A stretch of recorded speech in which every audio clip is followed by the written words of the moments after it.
Alabama looking to change the 8A game. And I'm going to tell you guys right now, not a fan, but we're going to talk about that. Playoff expansion, 12, 14, 16 teams. They're working on that. Going to give you a take as well. And then another one of those Alabama and Auburn recruiting battles. This is for a guy from Pensacola, down there where I live. We'll talk about that as well. Like, subscribe, thumbs up here on the Bama Tailgate YouTube channel. Missed you guys yesterday. It's because you got to watch the show. If you don't watch the show, I'm not doing it. Watch the show. Like, subscribe, share with your friends. And it is great to see you guys again. Roll Tide, everybody. Let's get this thing started.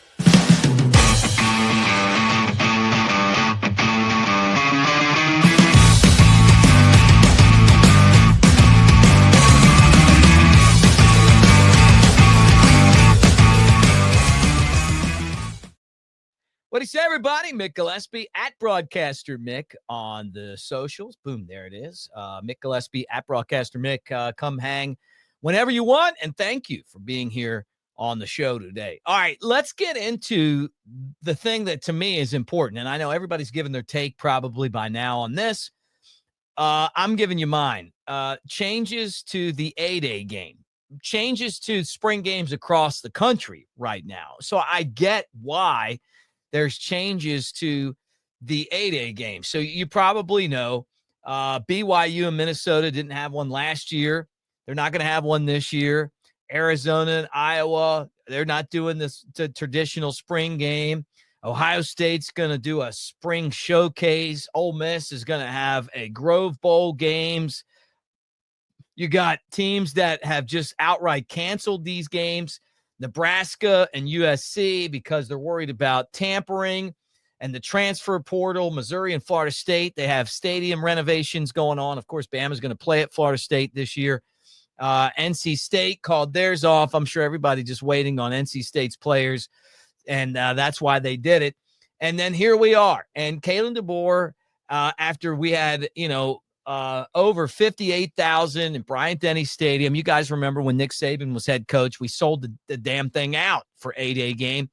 Now, because of the transfer portal and everything else, coaches and teams are reluctant to have these games.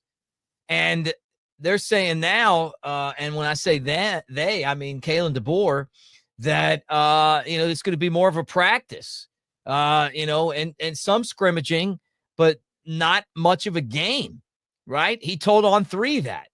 And he talked about when he was at Fresno State, they called it a spring preview.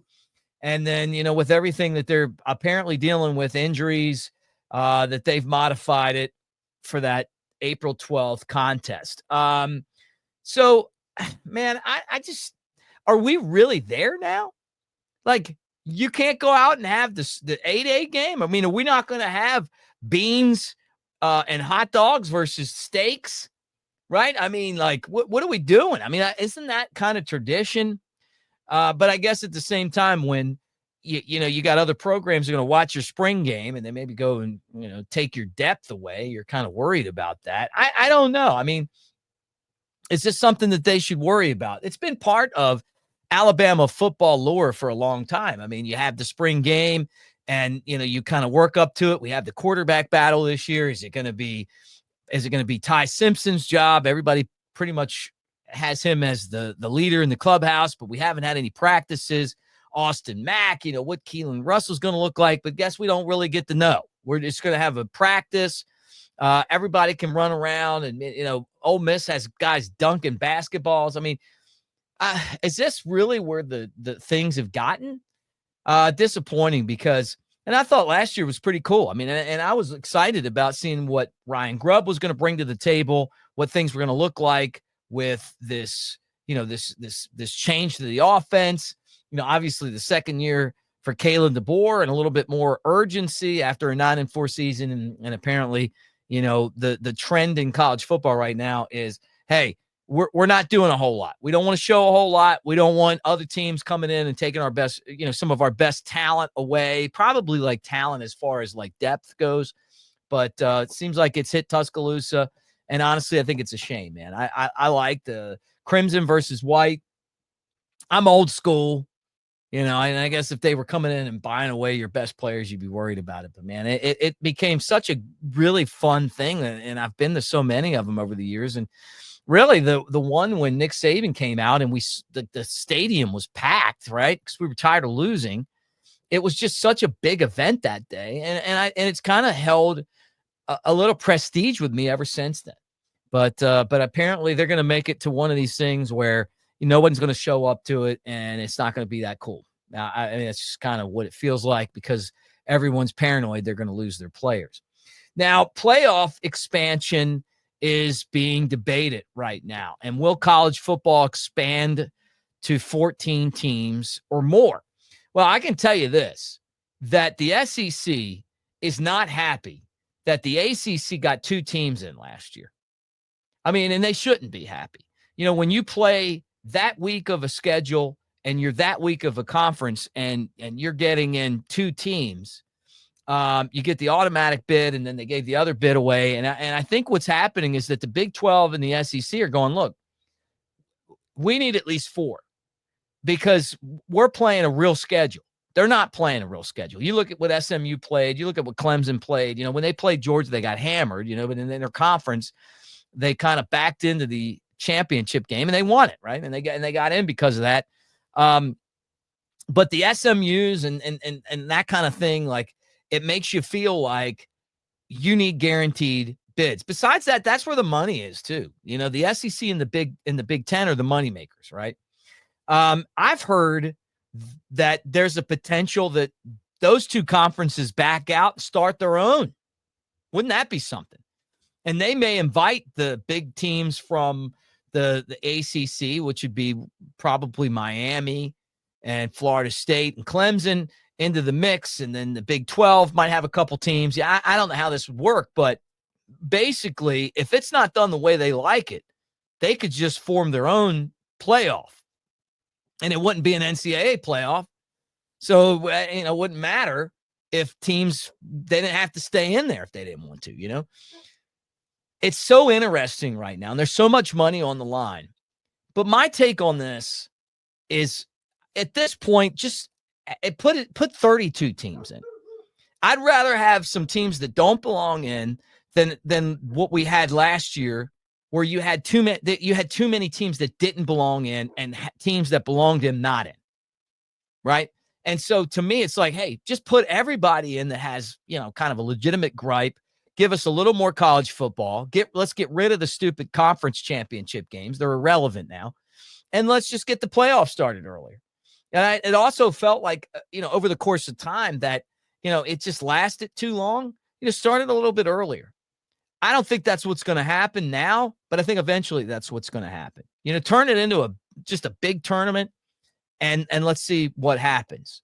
But for Alabama, Ole Miss, South Carolina not to get in, and then you look at the level of competition that Indiana played and SMU and the fact that Clemson was in. I mean, come on, man. Like, we just want compelling TV and matchups.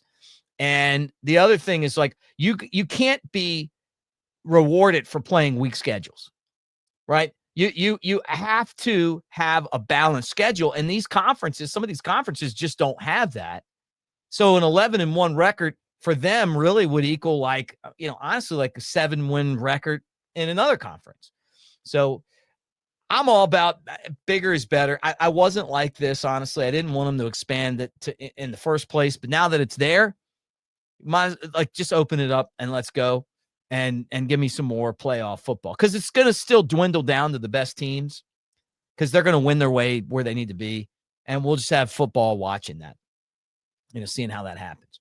All right, final thing I want to get into today is Trent Henderson announced his final 10. Now, I mean, look, final 10, I mean, that's a lot of 10, that's a big group. But I found this interesting for a couple of reasons. First off, Alabama has had a lot of success in the Panhandle, right? And this is his final 10. Hayes Fawcett at On 3, man. The guy does a tremendous job of just constantly keeping us updated on who's going where and what they're doing. So this is off of his Twitter. And the guy's like, I mean, I don't even know how he must just beat this down all the time. Like, hey, where are you going? Anyway, here's the list. He's got, 10 teams, but a lot of people feel like this is really a 2-team race for the 2 teams at the bottom, Alabama and Auburn. This guy's a 6'4" edge from Pensacola Catholic, Pensacola, Florida. And I'm thinking of Trent Richardson from being there, our buddy Mike Johnson. It seems like there's always somebody good coming out of Pensacola. 24/7 loves this guy. They think he's the 12th best player in the country. 4-star throughout the industry, on 3, 24/7, ESPN and rivals. But 24/7 really thinks that this guy's amazing. Best player in Florida to them, the number 3 edge. I mean, they're in love with this guy at 6'4" and 225 pounds. So he's got these 10 teams. Bama and Auburn are at the top of his list. He's visited Auburn 4 times and he's visited Bama twice. So we'll see what happens here. But these are the guys that help you win championships. I mean, let's not get that wrong. You got to have the big guys on the inside. And, he's definitely someone worth keeping an eye on as things go. Now, 10, I don't even really take that seriously until we get down to, like 4 maybe. And then you pull your hat and throw it on there. But definitely a good sign for Alabama. They keep finding themselves in the mix for some of the best players in the country, and that is exactly where you want to be. Guys, a couple things I want to tell you, and that's first off that we are proudly presented by newlifeart.com, promo code Bama Tailgate. We have the deal that you guys have been telling us that you want, right? Because you guys are you're Super Bowl fans, and you're fans of the 2 guys that were stars in this year's Super Bowl, Jalen Hurts and Devontae Smith, and they became the 3rd teammates to play for a national championship in college and win one, and then go into the NFL and do it. And I think it's the first time that a starting quarterback and wide receiver on the same team won a national championship together. But 25% off, promo code Bama Tailgate, newlifeart.com. Whether you're looking at the Jalen Hurts print, which is called Crimson Redemption, that's him beating Georgia in the SEC title game, or Heisman Heights, which is Devontae Smith making that amazing catch in Baton Rouge against the Tigers. He high-pointed that ball. Blowout. Tigers got just destroyed, but that was an amazing play, and we got you covered. So when you go to newlifeart.com, make sure that at the beginning, hey, how'd you hear about us? Yeah, Bama Tailgate. And then when you get to the end, Bama Tailgate in the in the section where it says promo code, and you'll get that 25% off. Big print, small print, take advantage of it, man. Pimp out the man cave. And then finally, we're presented by Pearl River Resort over in Philadelphia, Mississippi. And I know you guys are like, hey, I'm ready to golf. The weather has been fantastic the last couple of days. It's hard to believe that it snowed down here less than a month ago, 11 inches. Well, right now at Pearl River Resort, the Augusta, you can play the Azaleas and the Oaks, 2 of the amazing golf courses you don't need a membership for. Take advantage of that. It's an hour and a half from Tuscaloosa, 2 and change from Birmingham, but we got you covered in so many different ways. The table games and slots at Silver Star and Golden Moon Casino. You got the sports book, which is a Vegas-style sports book right there in Golden Moon. Timeout Sports Lounge. Go in there. All the games are on the TVs, whether it's international or national. College basketball, the NCAA tournament's coming. You got the NBA. Baseball's going right now. All of that at Pearl River Resort. And if you like music, Blue Oyster Cult. Yeah, they sing Don't Fear the Reaper. They're going to be there next month as well. So let's say, and Godzilla. I know some of you guys are like, I want to see Godzilla. Yeah, they got that too. So take advantage of it. Thanks for hanging today, guys. And we will talk to you again tomorrow. I have to say this, and I missed you yesterday, but not today. Roll Tide.